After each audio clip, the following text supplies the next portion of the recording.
Okay, good evening, everybody. Thank you for joining us at this month's gathering of Sanctuary of Earth, done in collaboration with the Richmond Ions Community Group. I'm Susanna Wupong Calvert. I guess I'm on the board of both organizations, and we think it's a really beautiful collaboration between the two organizations because Ions is about the science of spirituality, and this series is about the practice. So we don't want to just be knowing about it. We also want to be living it and being it. Sanctuary of Earth is a relatively new organization, and we created this series to bridge the theoretical, empirical, and philosophical with our lived experiences in these areas of spirituality and consciousness. And that we also our goal is to provide and promote a range of options to help each of us find our unique interface with the divine. And we will be continuing to meet on the first Wednesday of the month at 7 p.m. Eastern Time by Zoom. And as I mentioned before, like Richmond Ions, we do rely on donations to operate. So we would very much appreciate a donation if you feel so inclined. Just a word about the Sanctuary of Earth. We are a fairly new organization. Our mission is to actualize human spiritual potential on Earth and for Earth by providing the bridge between the cognitive and empirical to the lived, embodied, grounded, and practical. So put our money where our mouth is, and also living through our hands, feet, mouth, and wallets. Eventually, we'll be creating an online skill development modules as we are currently offering in the Foundation for Family and Community Healing, which is Sarah and my day job. But this time for spiritual practice and the science of spirituality. We have started with our hybrid live classes that I just showed you. So I hope you will consider joining us for intuition development so we can actually live our values. And practice our values and our hopes for ourselves as spiritual beings. But enough about that. I really love to thank you again for joining us, and especially thank Sarah Norton, PhD, for agreeing to be our speaker tonight.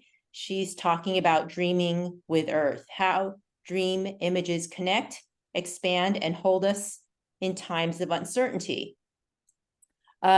Excuse me. I met Sarah, gosh, I don't know, 3 years ago or now, something like that, through a beloved person, Christy Gray, who is my teacher and a lifelong friend of Sarah and her parents, Lane and Jim Norton. So thank you as well for joining us. And I just always knew that anybody that Christy would recommend to me that I would just adore. And then I was just so surprised that she was actually in my backyard up here in Northern Virginia. And so we immediately hit it off, and she agreed to come help me out in the Foundation for Family and Community Healing. She's an amazing person, as you will see if you don't already know that. She has a PhD in depth psychology, and she's an independent scholar with a master's and PhD in those areas, with an emphasis in Jungian and archetypal psychology. She has a passion for intersectional environmentalism, grief work, and creativity, and she writes about these issues from an archetypal perspective. She is a convener for education, as I mentioned, in the Foundation for Family and Community Healing.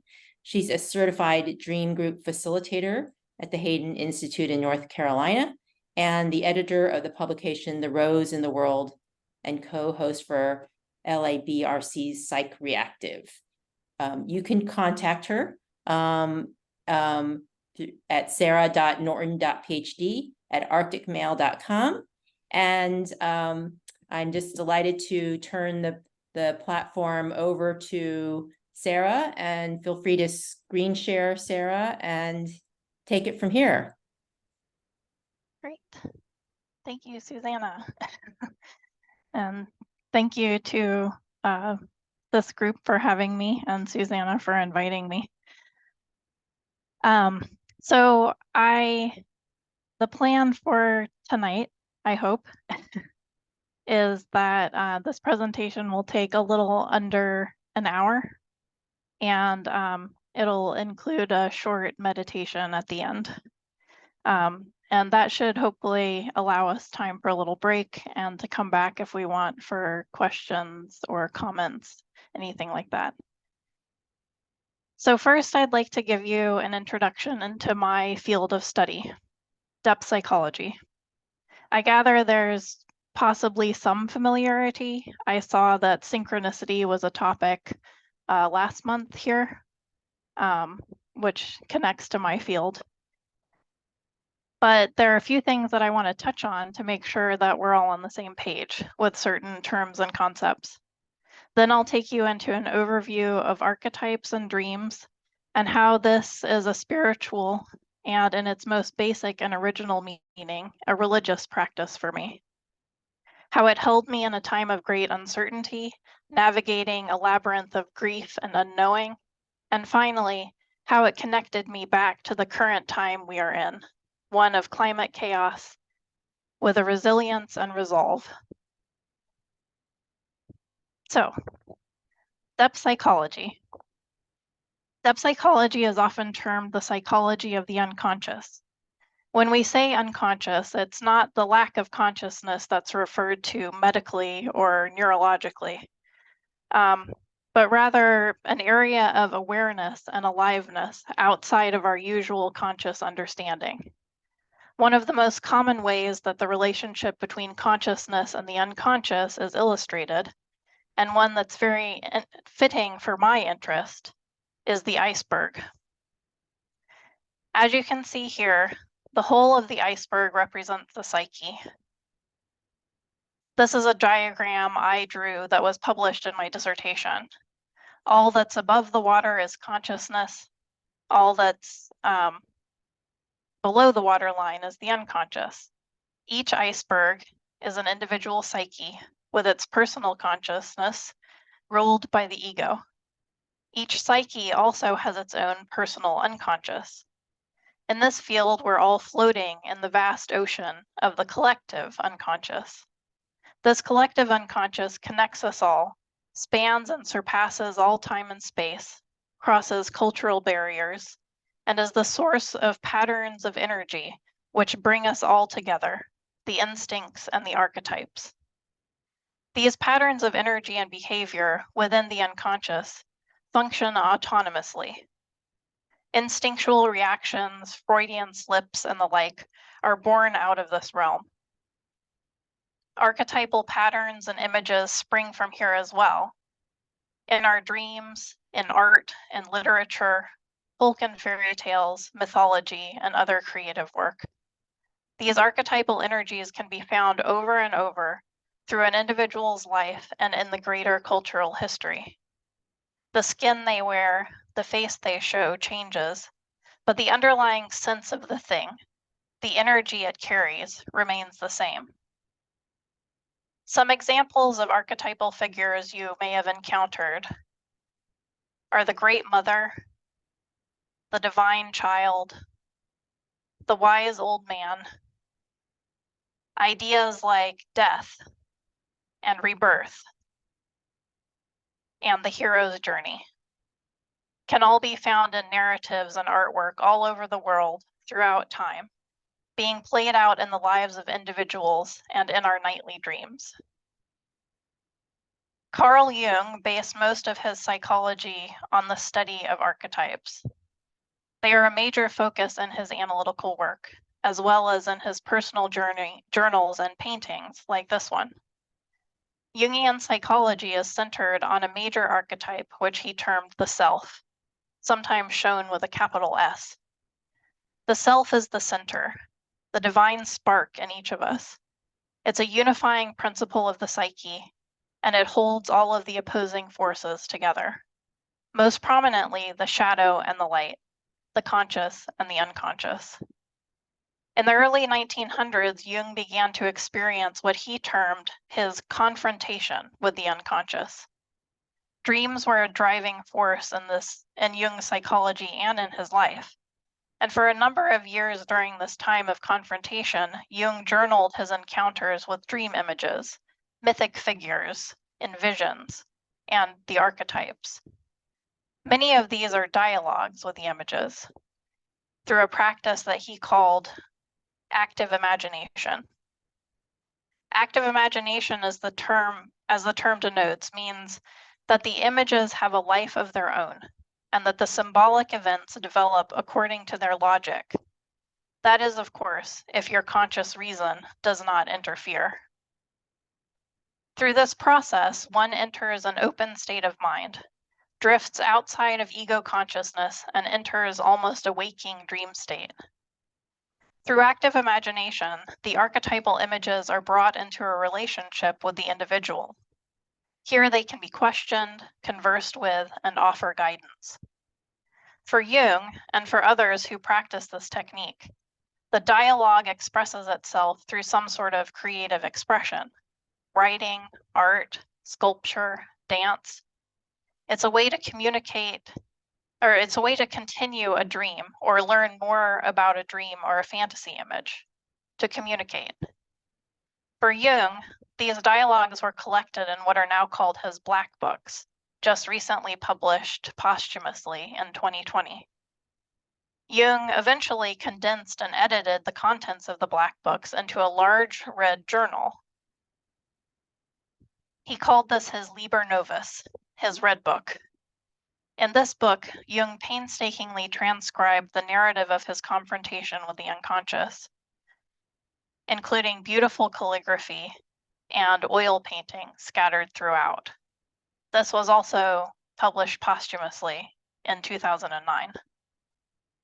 This book is a beautiful tribute to the unconscious and its contents, to the living dream images, which became Jung's companion throughout.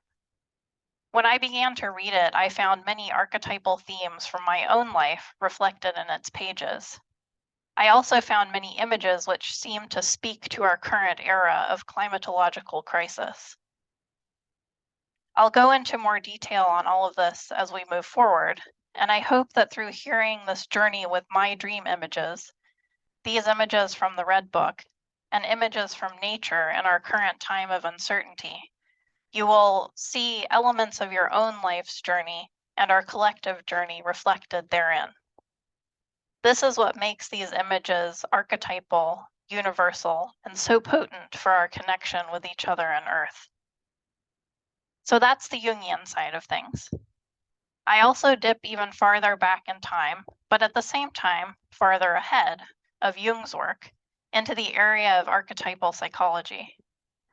As such, I'm reaching towards a way of understanding where all aspects of the Earth are considered alive and have souls of their own with which we can develop a relationship. This is a form of psychological living, which James Hillman, the father of archetypal psychology, speaks of often. A living with soul in mind.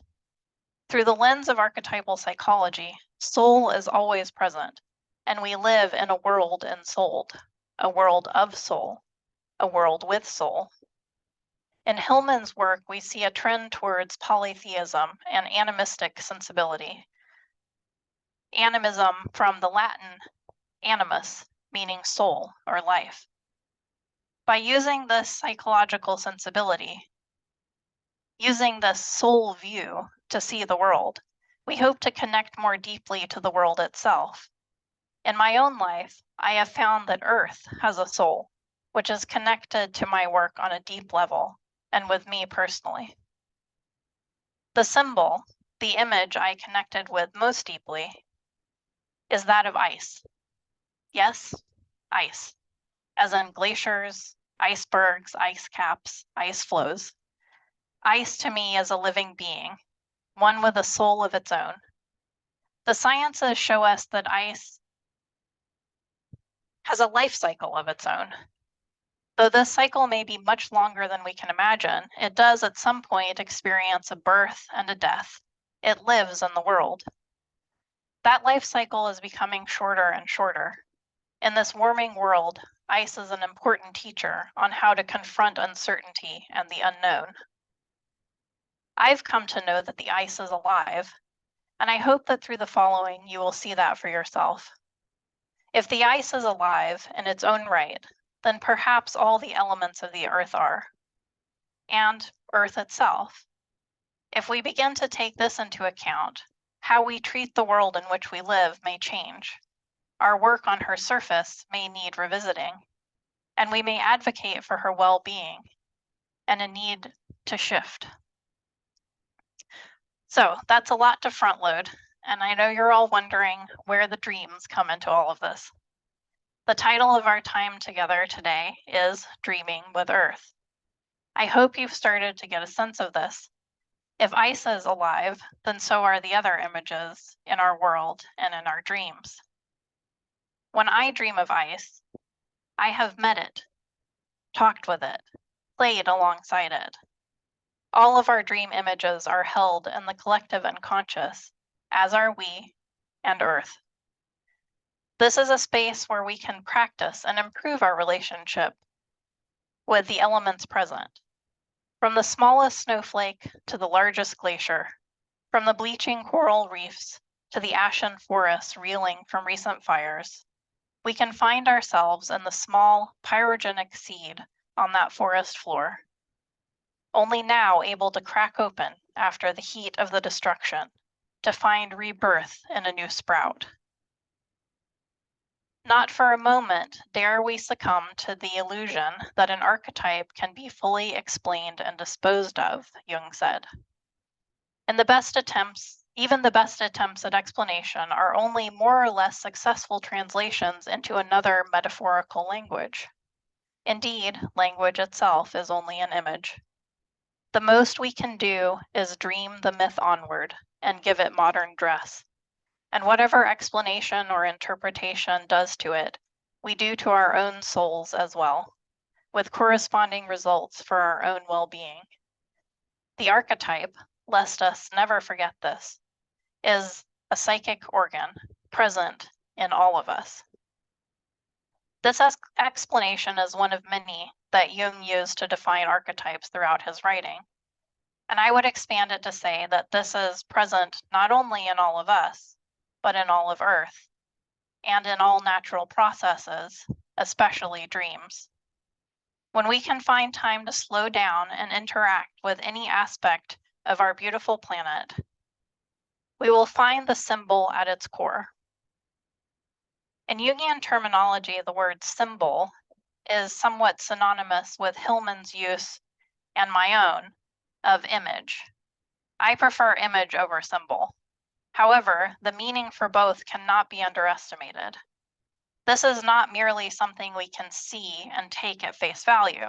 As mentioned earlier, there is so much in an archetypal image, so much history, connection, so many different interpretations that it honestly can never be fully understood.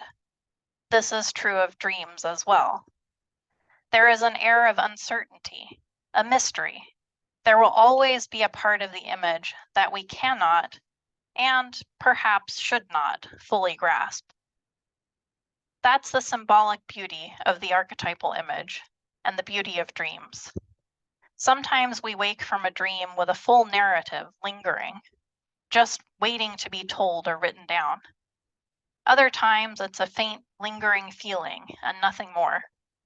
Often it's difficult to block out the upcoming hustle and bustle of our life or our need to control long enough to let the images come forth.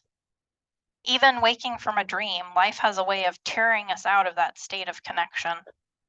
When we're swimming in the waters of the unconscious, even a second can seem like years. But when the alarm goes off, those years dissolve in the blink of an eye. To get into a practice of listening to our dreams, we must approach with a sense of devotion, of ritual, of intention. In his book, The Idea of the Holy, Rudolf Otto used the term the numinous. The numinous, Roderick Mayne tells us, meant to Otto the mysterium tremendum et fascinans. terrifying and fascinating mystery. It implies an emotional apprehension of God as wholly other, awesome, overpowering, urgent, and fascinating. Now, when Maine refers to God here, I want to make a distinction that I'm not referring to the God of any particular religion or faith, rather to the divine energy, the archetypal power that informs what we term the numinous. For each of you here, that may be something very different. It could be a religious deity, a particular spiritual belief, nature, knowledge, any number of things. In this way, I hope to keep the interpretation itself a symbol for whatever you hold in that high esteem. The term numinous is one which Jung often used in his writings. He used it as one might use the term holy, describing the effective result of an encounter with whatever the individual may term divine. Jung and Otto agree that the felt response to an encounter with the numinous cannot, strictly speaking, be taught. It can only be evoked, awakened in the mind, as everything that comes of the spirit must be awakened. Psychologist Lionel Corbett wrote in The Religious Function of the Psyche that this psychological approach to spirituality stresses that personal experience of the divine is more important than any abstractly derived or doctrinal idea of God. This lived psychological experience is of the utmost importance. For some, this may refer to dreams or visions. To others, to felt or embodied experience. For many, the numinous may be found in nature. For others, within the symbols of organized religion. And for many, it may be encountered in a completely mysterious and unspeakable way. However, the numinosum, that which catalyzes the numinous experience, reaches out to an individual. The result is a feeling that is overwhelming and that can cause any number of emotional responses, from the beautiful to the terrible. This seems especially true and real to me in the case of dreams. As we proceed, please keep in mind that one cannot expect dreams to speak of religion as we know it, not in the traditional sense. These days, even to speak of spirituality can sometimes evoke a certain understanding that I would like to eschew. I would therefore like to stress that when religion is referred to here, it's in the root sense of the word, religio, which means careful consideration and observation of certain dynamic factors that are conceived as powers, spirits, daemons, gods, laws, ideas, ideals, or whatever name man has given such factors in this world as he has found powerful, dangerous, or helpful enough to be taken into careful consideration, or grand, beautiful, and meaningful enough to be devoutly worshipped and loved. The realm of dreams is a place of spirit, a place of religio, a numinous place full of archetypal energies, a place of careful consideration and devotion. Now I want to shift gears to illustrate all of this with a personal experience of mine. This will, I hope, show how dreams, like spirituality or religion, can hold us in difficult times, in times of uncertainty and grief. Dreams can offer comfort, guidance, and a path forward. Almost 10 years ago, I received a call that my mother had experienced some sort of cerebral issue, a stroke or an aneurysm. They weren't really sure what had happened. Eventually, the doctors deduced that she had had a subarachnoid brain aneurysm. She subsequently had a procedure to relieve the pressure to her brain and to plug the area where it had burst. From that point until mid-January, she was in an unresponsive state, basically in a coma, for about 7 weeks. I returned to my hometown to be there and be present with everything that was going on. During that time, I was in a state of strained consciousness. I bound myself to the present moment and tried very hard not to imagine what might come, the uncertainty being too much to confront. I am generally fairly good about keeping track of my dreams. For me, being present to my dreams, as I mentioned, is a somewhat religious experience. It's I give it careful consideration, and it's a sort of a ritual for me in the morning. During that time, I remembered only 2 dreams. In the first dream is here. I had a huge breakdown. I was screaming and crying. I went to my analyst and I was horrible to her, so angry and sad. After the appointment, I made my way home, somehow still being terrible and angry. The following day, Mama had woken up and was a beautiful young woman in her late teens. She had no memory except basic skills. She begged to be flipped over in the bed, and so I called the nurses. When they flipped her onto her stomach, the bed she was on turned into a bed of white light. She laid in comfort on her stomach. The next day, she was sitting up in bed. This dream came to me a little over a week after the aneurysm. I awoke in tears, wrote it down, and thought very little of it. The only image from the dream that struck me was that bed of white light. To me, this became like a numinous emblem or icon. I pictured her on that bed of white light, that healing light every day. Then I had the second dream. This was Christmas morning, about halfway through my visit. I'm in a big hospital. I'm here to see Mama, and everyone is visiting. Tons of people.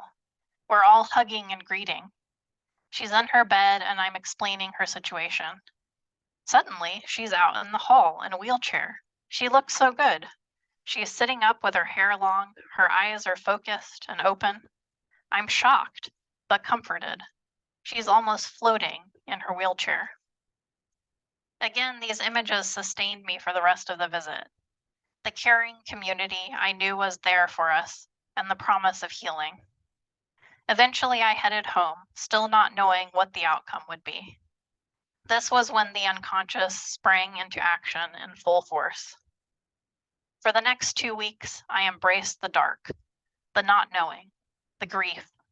I went fully into the pain, the sadness, the suffering, everything that I'd been repressing. I railed and I cried, like in that first dream. I asked all those terrible but necessary questions about the unknown future ahead. Jung wrote that dreams are the voice of the unknown. As you recall from the first dream, after I presented my grievances to my analyst, a transformation began. The young figure of my mother turned over and began to heal in the light. Once my fears were confronted with the light of consciousness, my healing could begin in waking life. This was only the beginning. Then there had to be a moment of self-reflection and wisdom, a moment, an almost religious moment of consideration and inspiration before the next step could be taken. In my journey, I was finally reaching this point. The veil was lifting, and I began to find my own voice, my own emotions, my own path. I had to speak my complaint in order to hear my own voice and find myself. In the act of asking all the terrible questions, looking into the uncertain future and coming to terms with even the worst outcome, almost as a response to my open embrace of this tension, I received the following dream. I'm on a train in Africa. A childhood friend, my husband and I are traveling together with unknown others. There's a large group of people gathering once we get off the train. They're helping us.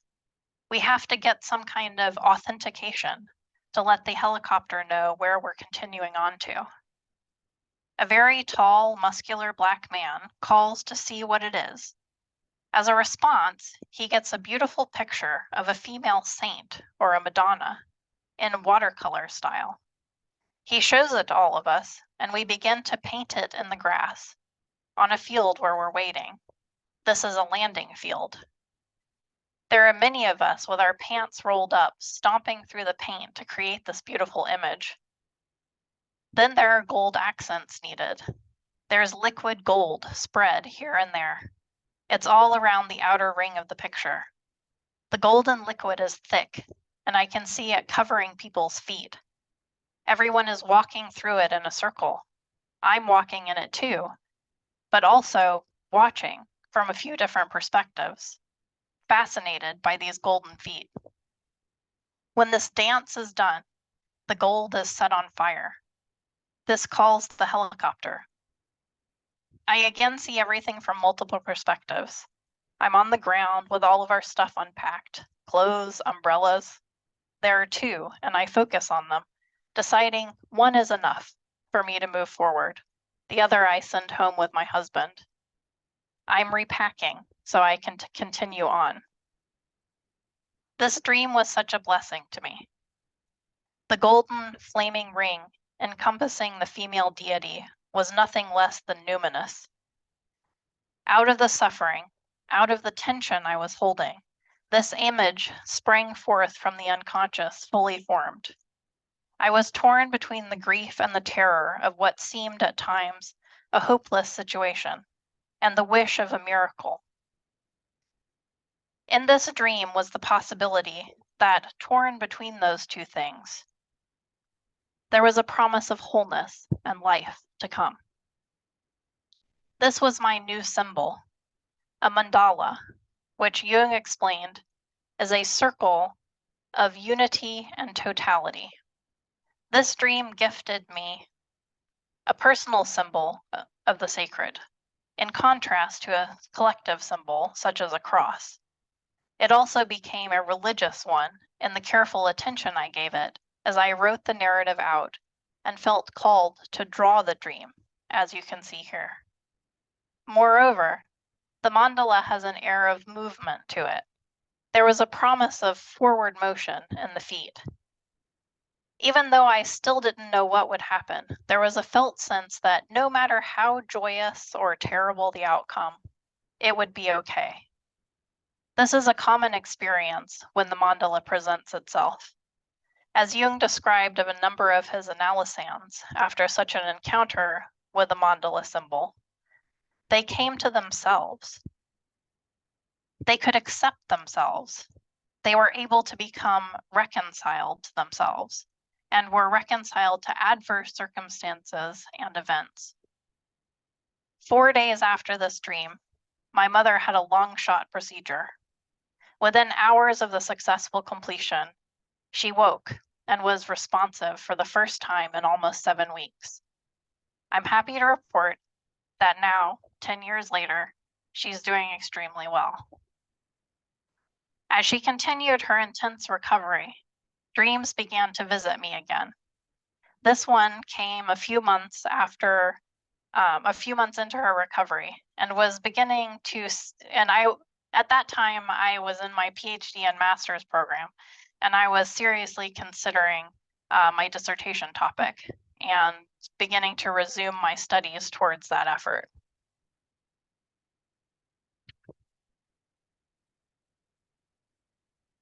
I am making labyrinths everywhere. I'm creating them out of natural materials from Earth, as well as from ribbons, fabric, and paper. All of them are made to be impermanent, to return to nature in one way or another, but to be used in the meantime. The one I'm currently working on is in a triangular intersection in my old neighborhood. I'm making the labyrinth to be triangular also. It's made of stone and wood in the grassy island of the road. The dream shifts, and I see that this is a worldwide phenomenon. Everyone is making these labyrinths now. There is a website where people share the pictures of their creations. The first picture is of the initial creation. then subsequent photos show how they've been taken back to the land. The ribbons bleach and fade and slowly disintegrate.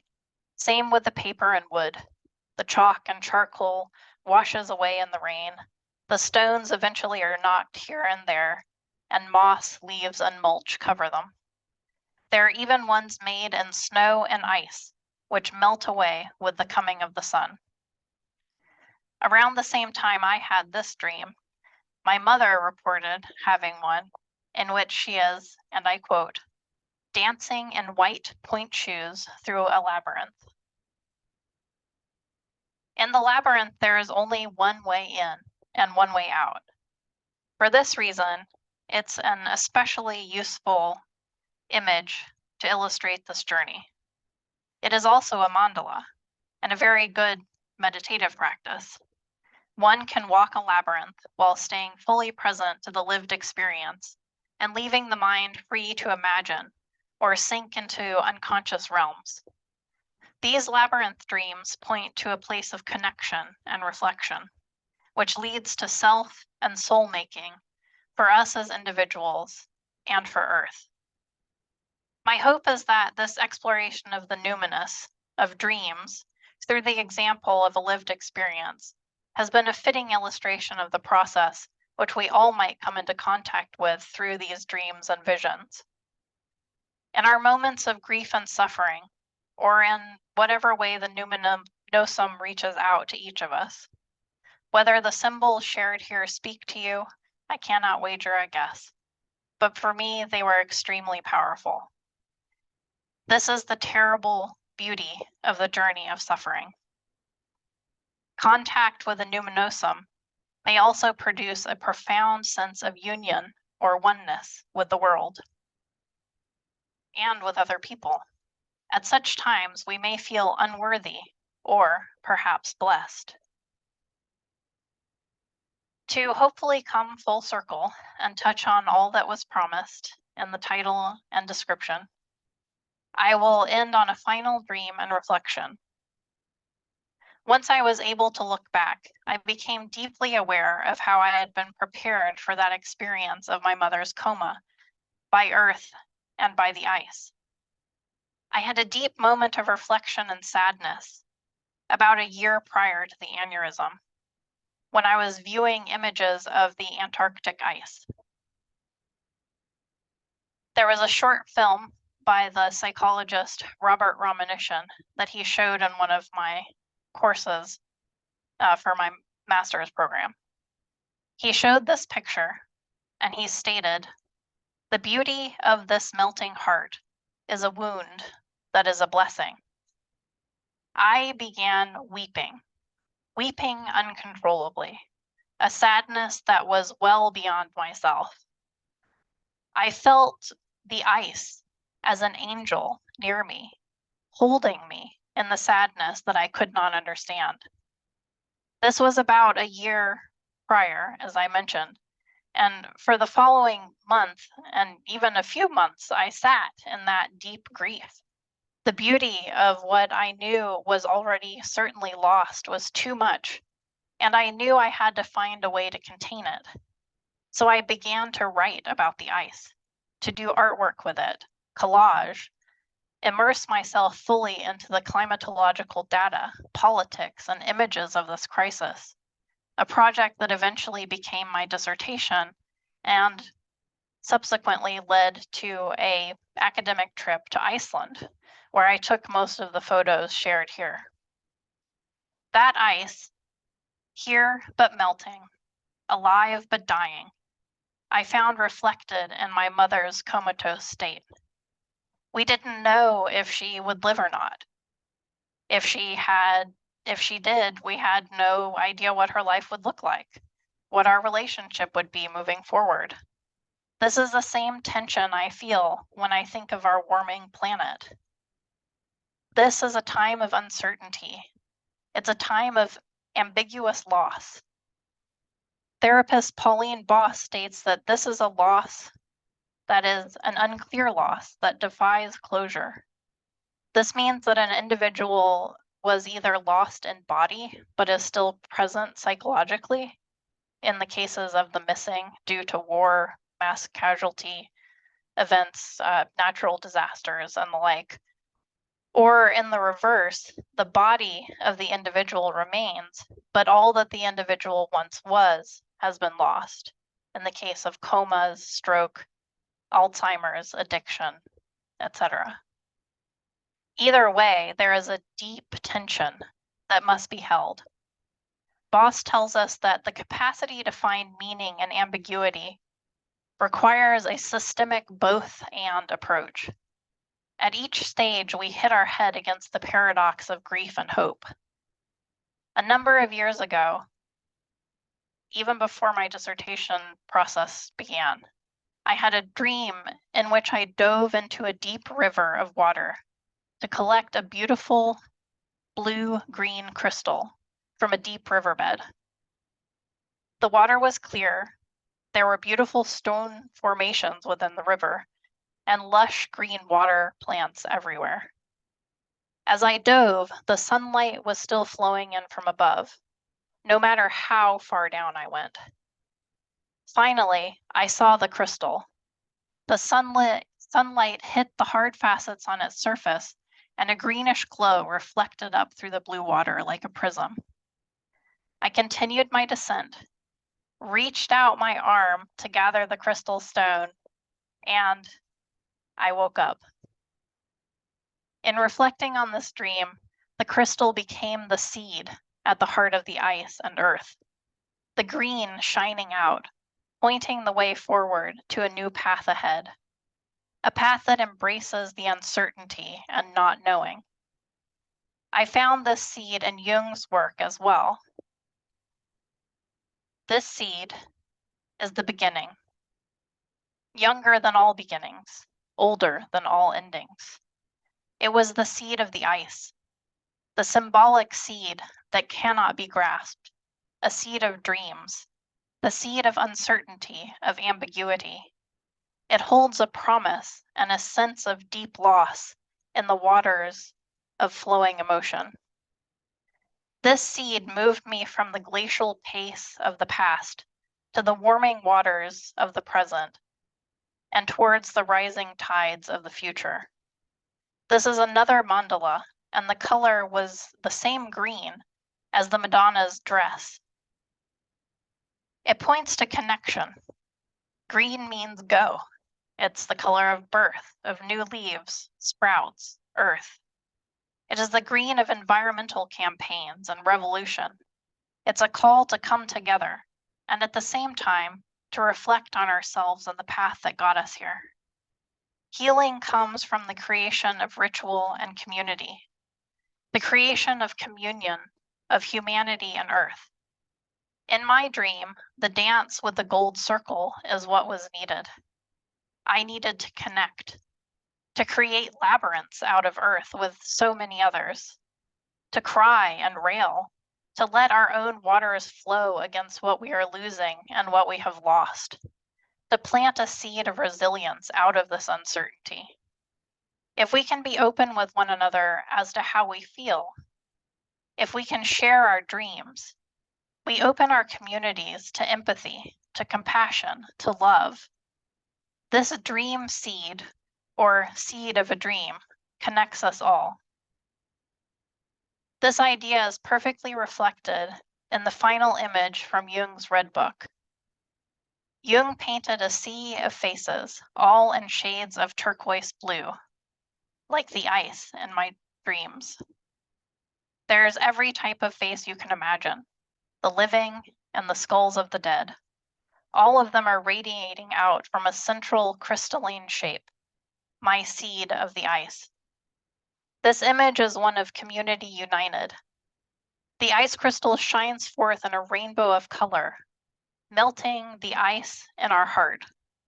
Just like the labyrinth, this image shows life, death, and rebirth. On this cyclical path, we have to die to ourselves and the ways that no longer serve. This death is a necessary way and leads to the rebirth of a new era. As we begin to acknowledge the death of the world as we know it, We may no longer see the melting ice, the polar bear on the iceberg, the rising seas, and think that there is nothing we can do. Here we can embrace the uncertainty and know that we are not alone in this ambiguity. Our dreams are there for us. Earth is there for us. Whatever form or face they take next, we have ways to connect and honor all that has and will be, all that could come to pass, and all that can be averted. We can imagine an entirely new way forward. That is the gift of not knowing. Anything is possible. In this, we enter into a world of maybe, with entirely undetermined possibilities.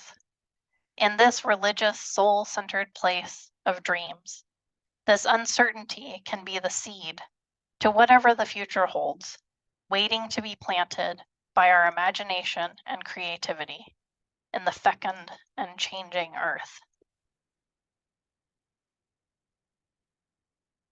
So before we take a break and hopefully have some time for questions and answers and some discussion, I want to give you a moment to feel into this space of dreams with me. I'm going to frame this as a sort of condensed version of how you can start to approach active imagination. You can do this on your own to get back into the dream state and continue your relationship with the images therein. Even the most difficult and frightening nightmare can have a lot to offer us. But I'd suggest for now that we leave those to the side until you feel more comfortable and familiar with this kind of work. My hope is that this will give you, in a practical sense, how dreams outside of our hours of sleeping can become a spiritual or almost religious practice. So I want you to think of a dream that you've woken up with. I'm going to guide you to try to recall this dream. This will be a meditation of sorts to help us feel our way into this archetypal realm.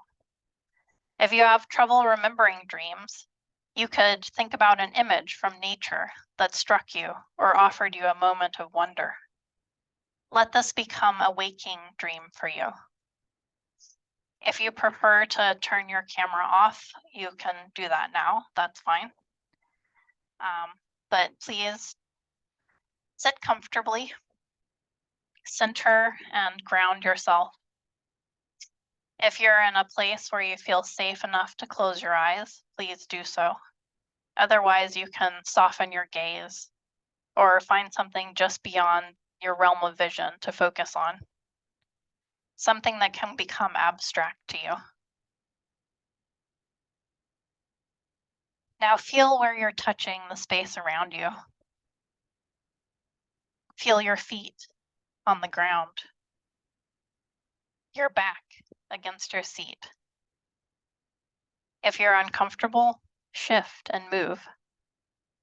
Get to where you're the most comfortable given the constraints of time.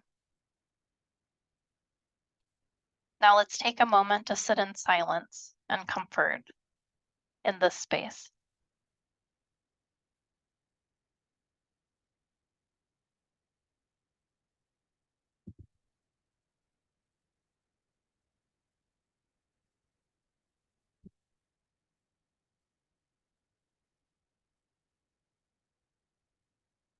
Take some deep breaths, centering yourself with each one, in and out.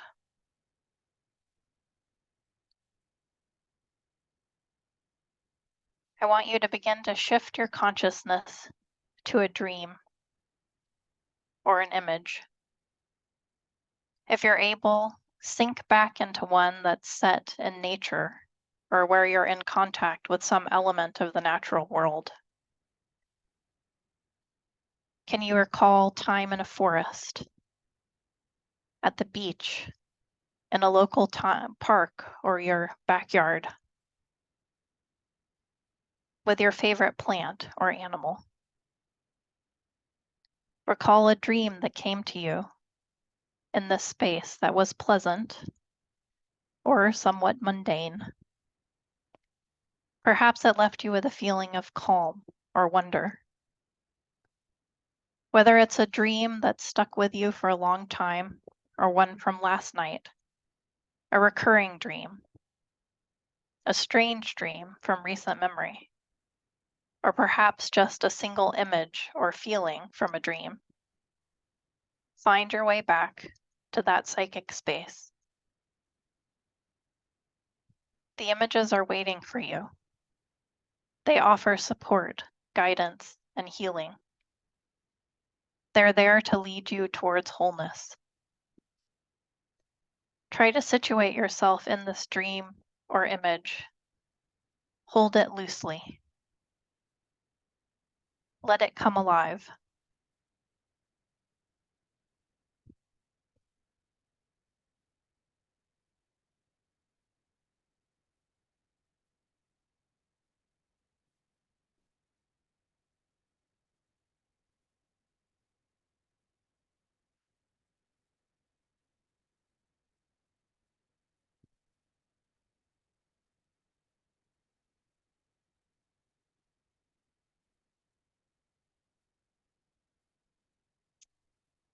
Try to recall if something struck you in this dream or this moment. Was there something surprising?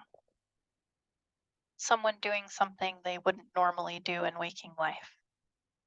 Something of a wildly different color or pattern than you're used to seeing? Perhaps you did something out of character. What about this image at this time in this space? Sit with that, wondering.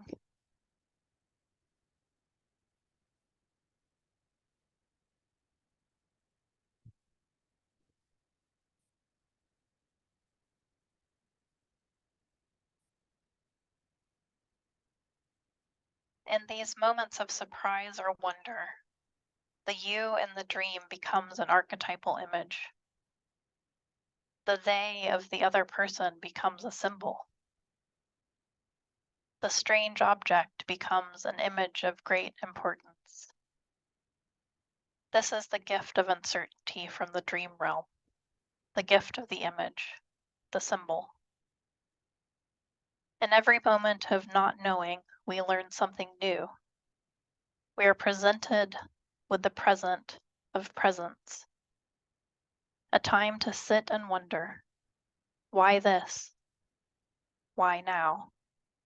Why in this way? It offers us moments to reflect, time to sit in this space in between, a place of opening.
Feel yourself breathing deeply, in and out.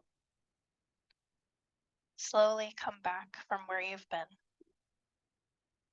Feel the floor beneath your feet. Feel the support you're getting from where you're sitting. I want us to have space to sit with this a little longer, but start opening your eyes. Focus them downward. If something came to you as you were in this dream space, take a few moments to write down anything you want to remember. Draw a sketch or get up and move to feel where it was in your body.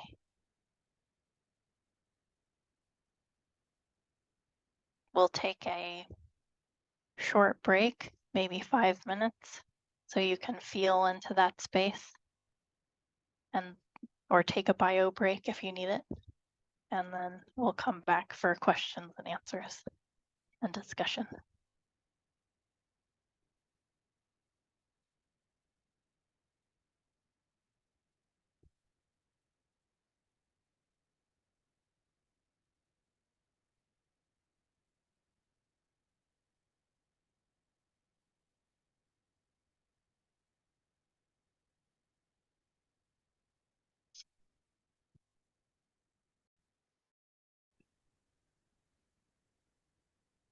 So welcome back from your reflection or bio break or whatever you needed to do. Sarah, such an incredible, beautiful talk as always. Every time I hear you speak about this subject, it's just so, I mean, the presentation itself is a work of art. And it just reflects your beautiful soul and perspective of everything. And it's so interesting and insightful and elegant and rich. So I really thank you for your work and who you are. This is where we move into the Q&A. Since people had a little bit of a break, let's see if anybody would like to unmute and share a question. Or I have several. I'll just pause a minute to see if anybody has jumping out of their seat. Okay, so I hope at some point during the remaining time, Sarah, you can give us all a little primer on Dream Interpretation 101. But I have a few burning questions, which I feel I want to ask more than that. So I'll just tee that up as something that I hope we'll have time for. My first question is that it has to do with ice coming in as such a strong archetype for you. And I think it's so interesting because it's ice, not water, or other, form of H2O, but so beautiful that it is ice. And it seems like it was just the perfect metaphor for you to unearth, so to speak, your grief, your ego grief, and understand what was happening with your beautiful mother. I'm just wondering if you still have, if that relationship with ice has continued past that phase of your life, like has it continued to be such a strong bond and relationship? My second question is, of course, you talked about the hero's journey and Jung at the same time, but I know that the hero's journey framework came much later than Jung, and I just wonder if he, if anywhere in his work that he alluded to the hero's journey, because I know is, really well articulated, in the mid-century.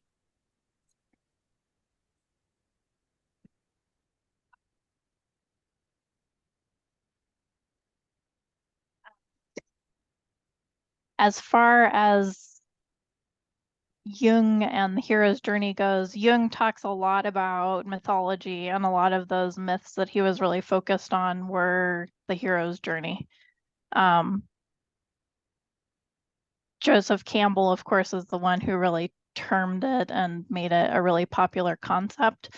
But yeah, there are quite a number of places where I think Campbell took what Jung was alluding to, but didn't specifically say. And a lot of Jung's later work was really centered around the concept of alchemy, which he related to our individuation process, which for Jung, your individuation is your coming into wholeness, sort of throughout your life, incorporating all the different sides of yourself, your shadow sides, consciousness, unconsciousness.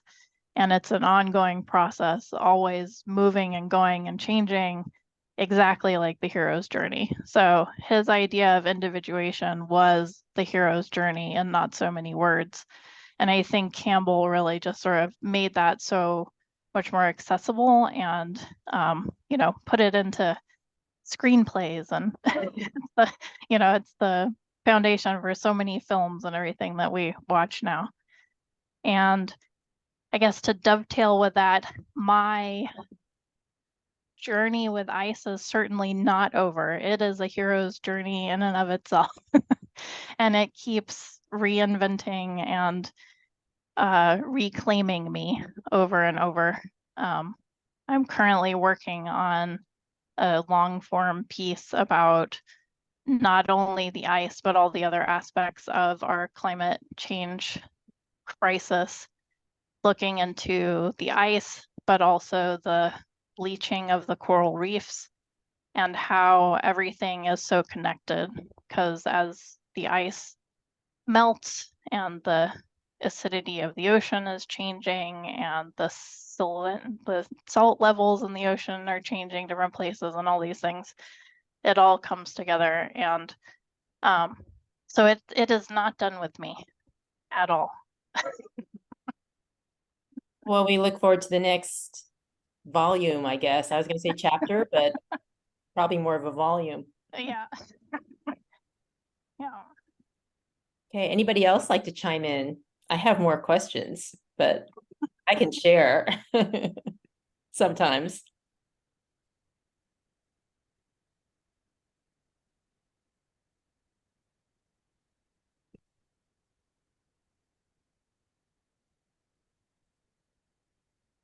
Hi, Sarah. My name is Tom. Um, was there as I said when I was conversing during the break, I tuned into a dream that I had yesterday morning about a nuclear explosion, um, which I was in. I knew I was in a dream. It was a sort of a lucid dream. I was on a street in a streetscape, but also knew that I was not physically there. It was not a test. It was a explosion in a cityscape, but it was not a big nuclear explosion. It was like a tactical nuclear explosion. Mm. Just a sort of a surgical incision, if you will. And what would we call it? A peoplenectomy, where a small number of people were removed from the planet through this device. And I don't know what brought it on. Is there what should I be looking for in the context of an experience like that? Now, I used to have all sorts of things like that in the 50s. I was born in the first half of the 40s and was fully inured to nuclear holocaust when I was a child. But I haven't had one of those experiences since the 50s. So what is that? What sort of deep or shallow meaning does that well up? Well, I guess it's a good enough time as any to sort of touch on what Susanna mentioned as far as dream interpretation. I think for me, the work that I do with dreams, we often do it in a group context, which I find is really so helpful and rewarding because you get so many different perspectives on the dream. And that's what's really so beautiful about the archetypal level of these dream images is that they can have a multitude of meanings, but the one that means the most to you is the one that you needed to hear. Right. Yeah.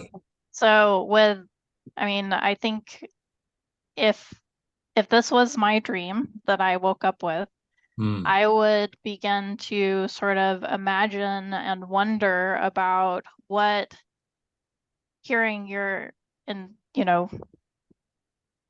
expansion on what this has meant to you in your past.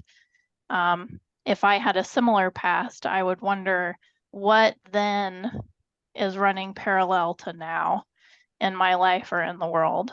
Are there things that I can see reflected between those two spaces? And sometimes a good place to start is online dream dictionaries. I have a love-hate relationship with them. I love them because they give you a really good starting place. I hate them when they tell you that's all you need to know. Right. So if you look up, I would have to, do a deep dive, but sort of the symbolic aspects of what a nuclear explosion would mean. I mean, we all know that it's, pretty destructive and difficult. But in the space of the dream realm, most often, nothing should be really taken literally. So if there's a death that's happening, perhaps it's an opening to a rebirth, or it's a space that, as you said, this is a precise incision, then what exactly is it excising? And every part of the dream is not only that surface level of the action in the dream, it's also a reflection of a personal situation. We are every aspect of the dream. So in the dream, not only are you watching it happen, but you're also all the people being excised and the nuclear explosion in and of itself. So where can you find all those different points in yourself and in the world around you? Okay. Fair enough. Thank you. So I have a question related to that. When it comes to interpreting visions, do you take the same approach, or is there different rules or recommendations if it's a vision, like say obtained in a shamanic journey or something like that? I view it, and a lot of people in my field view it in the exact same way, because it's coming from the same source place. Just because you encounter it waking or sleeping doesn't change that aspect of it. The same with, I don't know what the basis of last month's talk is. I wish I could have seen the recording, but synchronicity in that same way, coming from the same source of the unconscious, and all those images or encounters I would interpret in the same way and really treat it the same way as I do a dream. Well, some people have clairvoyant visions, like they might have premonitions of the future or something like that, and it's actual people and situations, and they often come true. So in that case, I mean, is it more on a spectrum where like maybe there are some visions that are more premonitions, and then some that are more archetypal, and then how do you know the difference? Yeah, well, it's again sort of a personal, once you get into sort of the practice of it, I think you get a sense of there's sort of a quality of certain dreams that feels a certain way. Because a lot of people have prescient dreams too, so they'll, I think some of the dreams that I had were probably prescient to what was going on with my mom, but I didn't know it at the time. But looking back, then you go, oh, well, of course, that, hindsight and all of that. So, but a lot of times, especially in the terms of this talk, the idea of the numinous, those big, big dreams, often you wake with a dream that is just so real and alive, and you just can't let it go. Or it won't let you go. And those are, I think, the most ripe for so many different levels. They could be prescient. They could be, a dream for someone or something outside of yourself, a dream for Earth, a dream for our collective. And that sort of quality of that luminosity in that dream or the same with a vision. I think if there's a certain quality of it that just sort of stands out and makes it a little bit more than, any other. Well, I did want to share just very quickly a vision I had once, because it's, I think, related to, the streaming of Earth, but there was this mystical looking creature that looked maybe like a griffin who looked like he was performing a sex act, honestly. But then I saw Earth in the background, and then there was this fertilized egg. Mm. Yeah, and this being burst out of it eventually, or was going Wow. to. So very, very much about rebirth and creation, and it's very hopeful and optimistic to me. Yeah, it sounds very alchemical too. You can see it illustrated in an alchemical text. Yeah, I That's have a beautiful. question. I was wondering, what did Jung say or write about this idea of numinous? And I'm assuming numinous is a kind of reference to a God force or some kind of Basically, universal force. yeah, it's the idea of the holy or the divine. It's just sort of that extra quality that takes it outside of the mundane, So, and Jung did use the term on occasion. Otto wrote about numinous before Jung's writing, so he had that term to use and rely on, but he also just used the term holy a lot. He was a man who came from a very strongly Protestant Christian background, and a lot of that was still sort of ingrained in him, and he used some of those religious terms that he felt were so fitting. He loved the archetype of the Christ child and things like that, and for him that was numinous. That was his one of the images that he used to explain the self, which he thought was sort of that divine core. I'd like to ask a question. Looking from the other end of the tunnel, say looking at it through Newton's 3 laws, the first being inertia, second, the force of acceleration. But the third one is one I'm particularly interested in this context. For every action, there is an equal and opposite reaction. So when we're seeing such enormity in the ecological changes, what might be the equal and opposite reaction that is provided by nature? So it's not a one-way street, right? It's a reflexive universe. So what are we going to do with that? Well, that's a wonderful wondering. I would need to sit with it for a while, but from the vision of my field, a lot of what we talk about is when they're in that same idea of equal and opposite reactions, sort of everything that happens in consciousness has a reflection in the unconscious and vice versa.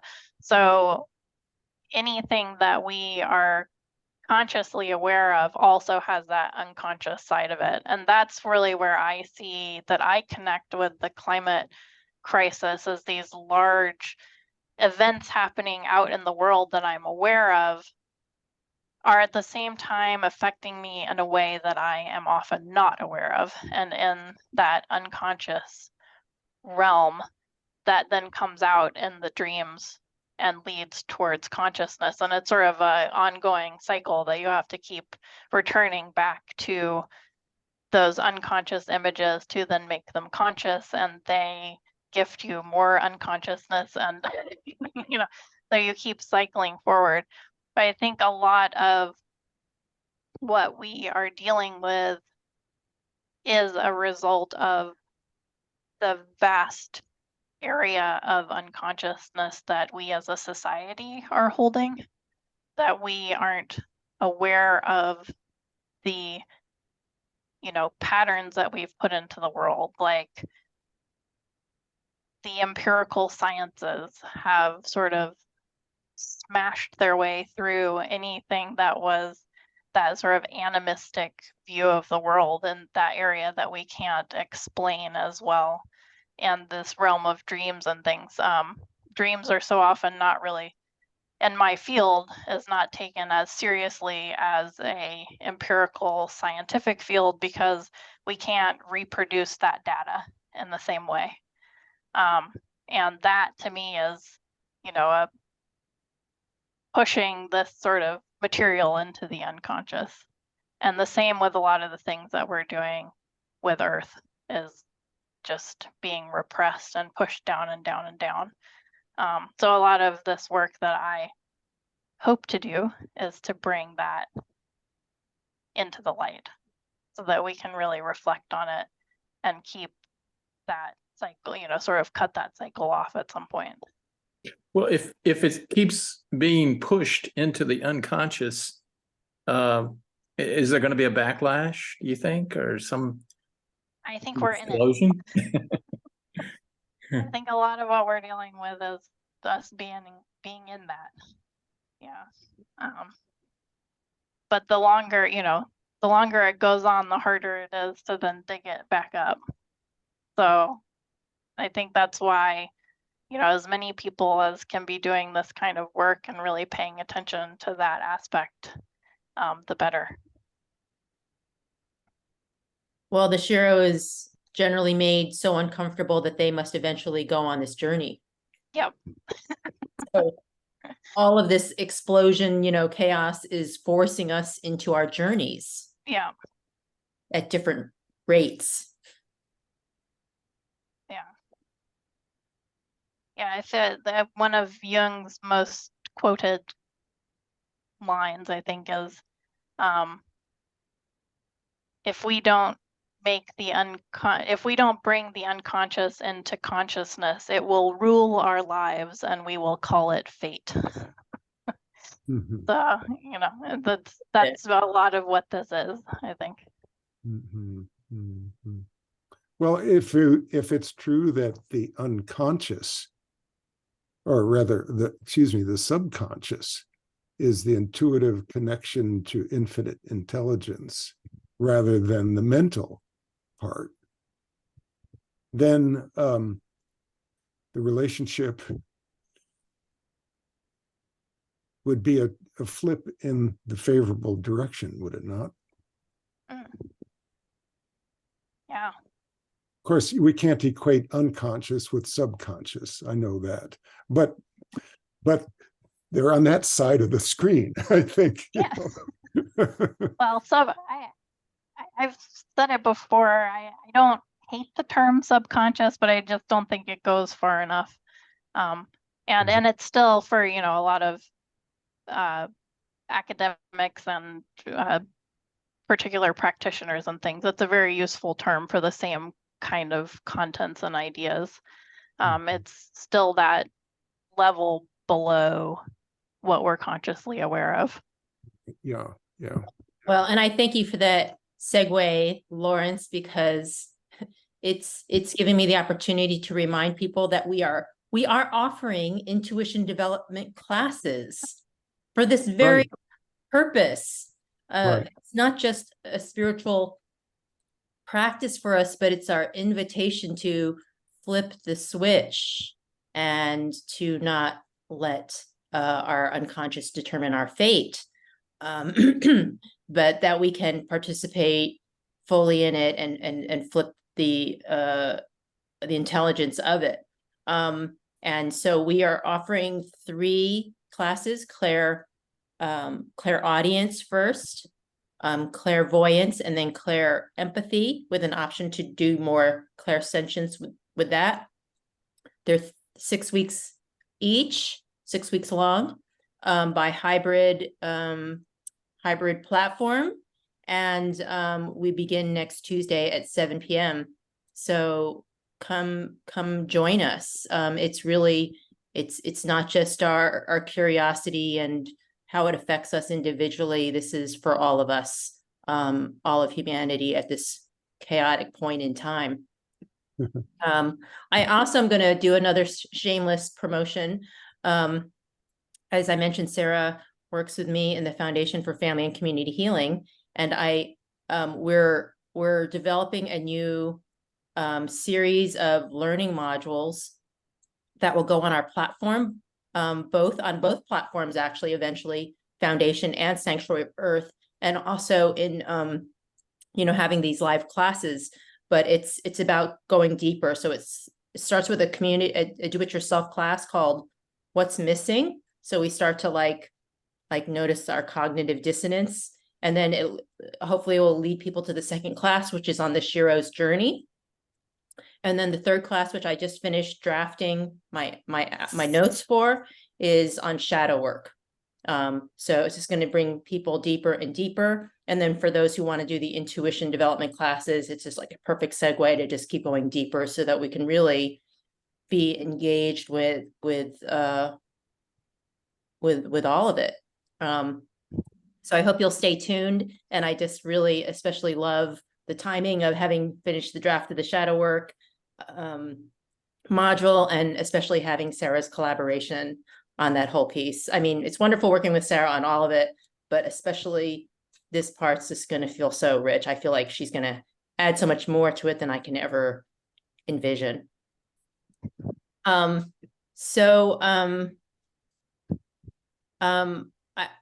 like to just put up the class description again, and the link here is in the chat. You can also contact me if you have any questions. This is also where I tend to announce what is coming next month, but I just found out that our speaker had to cancel. So I am in the process of finding someone who will speak on short notice. So keep it on your calendars and we will be in touch. I just won't have an announcement. So before I just wrap it up and say goodnight, I just want to thank Sarah and everybody for attending, but also to see if Sarah has any final words she would like to share. I would just say thank you all for being here and for being such an attentive and engaged audience. And please do, in dream work, often we talk about how once you've taken this step towards paying attention to your dreams, which we all did to some extent tonight, they will respond. So if you're one who pays attention to your dreams or not, maybe tonight's a good time to do that. Put a journal by your bed, a flashlight, something that you can write down a dream if one comes to you, and you can always reach out to me with any questions. I shared my email before, but you can get in touch with Susanna, and Susanna can get in touch with me. So It's also in the flyer. So yeah. Please I'd go. like to add one thing. Having taken those 3 classes, clairaudience, clairvoyance, and clairempathy, how incredibly valuable that has been. And when we had a little retreat just a week ago, those tools helped me through a very challenging experience, leading to a profound breakthrough. And I'm so grateful for what has been prepared. And I would just I'd love to see more people avail themselves of this incredible program, because it's really unique, it's interactive, and very enriching, and it is personal. We're not just talking theory, we're talking about application, right? And sharing. So this is, I think, the educational format that makes the most profound impact on people. Well, thank you for that shout out, Lawrence. It was great having you in the classes. And so we hope to see you there as well as in next month's program. So thank you again, Sarah, for such a beautiful offering tonight. I know we are all feeling so enriched by your gifts and insights. And thank you, everybody. Good night. Don't forget to make your donation and sign up for class. See you soon. Okay, bye.